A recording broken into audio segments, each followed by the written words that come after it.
I don't think anyone would doubt that we're living in a time of real confusion about identity. And with that confusion on identity, I think we're living in a time of confusion about where our dignity is and about where our self-worth is to be found too. What is it that makes me worthy? And there are three key questions that help us to understand who we really are. The first key question is, where are we from? What's our origin, right? And the origin is a shared origin. That shared origin is that we were created out of nothing, created by a God who is love, to experience love, to know that love. We were loved and are loved unconditionally by that creator, that father, that loving father. And no matter what we do, we can't shake that love off. It's something that we just have. Bit like any good parent, any loving parent, they know that their son or their daughter might do things that aren't ideal, but that unconditional love, that love that sticks no matter what, is there. And that's true of God too. So our origin is that we're created, that we were wanted, and that design for our existence came from before the beginning of time. The second question about identity is, what are we? We're clearly a body, we're physical, right? We're like the animals.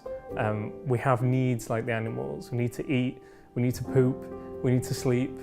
But secondly, and what makes us unique, that makes us different from the rest of the whole of the cosmos, the whole of creation, is that we have a spiritual capacity too. We're a unity of body and soul. And that spiritual capacity is what gives us the image and likeness of God. And that spiritual capacity gives us a radical kind of freedom that a rock doesn't have, a carrot doesn't have, a hamster doesn't have. And that radical freedom is the ability to think in abstract terms. And more importantly, it allows us to have morality. And by that I mean the ability to choose between good and evil. There is no love without free choice to choose the lover. And that's why we have that radical freedom. Created from love, we are the kind of thing that is able to love and have a moral life because we share in that image and likeness in God.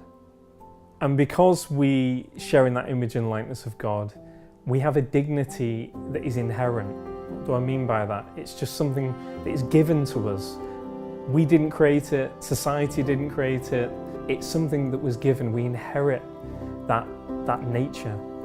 And there's a dignity to it because it's like God. He that is beauty, he that is truth, he that is goodness. And it's really important that we root our identity and our sense of self-worth in that inherent dignity that we can't shake off, no matter what we do and no matter what anyone thinks about us.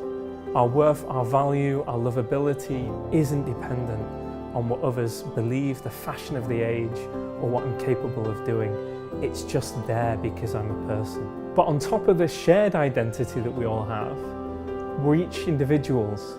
And that isn't an accident either. God's made us all to be different.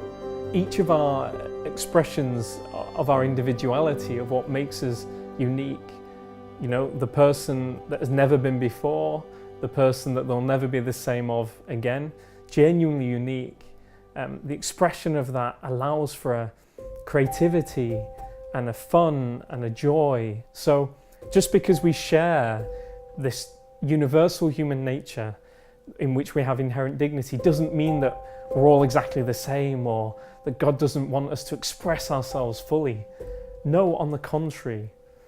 What the Church understands sainthood to be is the fullest flourishing of our individuality, lived in accordance with the nature that God gave us. So you can ask, well, who am I?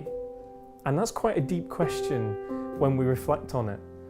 You can say, I'm a banker, but unless you're living what I think most people would say is quite a limited, kind of shallow understanding of yourself, that isn't going to be the deepest who am I answer.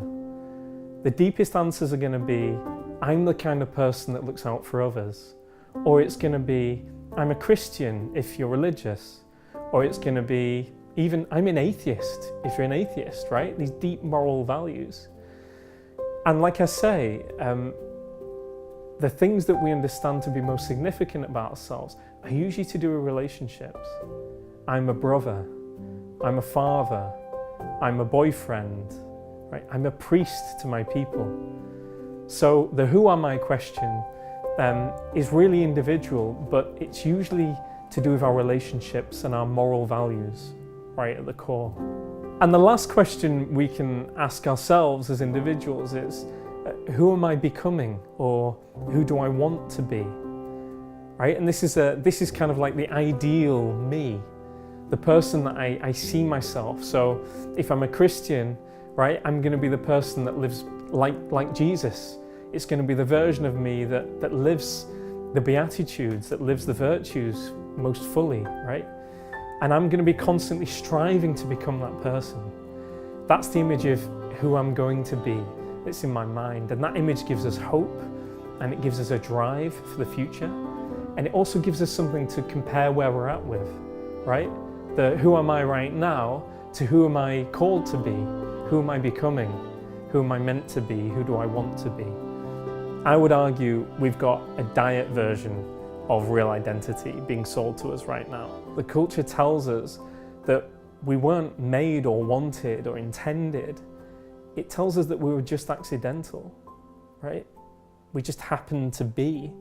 And if reality is just one big random happening, then we have no more meaning than we impose on reality, or people tell us we have, or that society agrees on, right? And that's nowhere near as deep as being intended and wanted and loved unconditionally. So this is a call to resist the culture that's making so many people unhappy. It's making so many of us unhappy. It's setting expectations about fulfillment that aren't realistic or true. Let's accept that we have a dignity that isn't dependent on the opinion of others. That we should have a self-worth that doesn't rely on being clever or successful or beautiful or rich.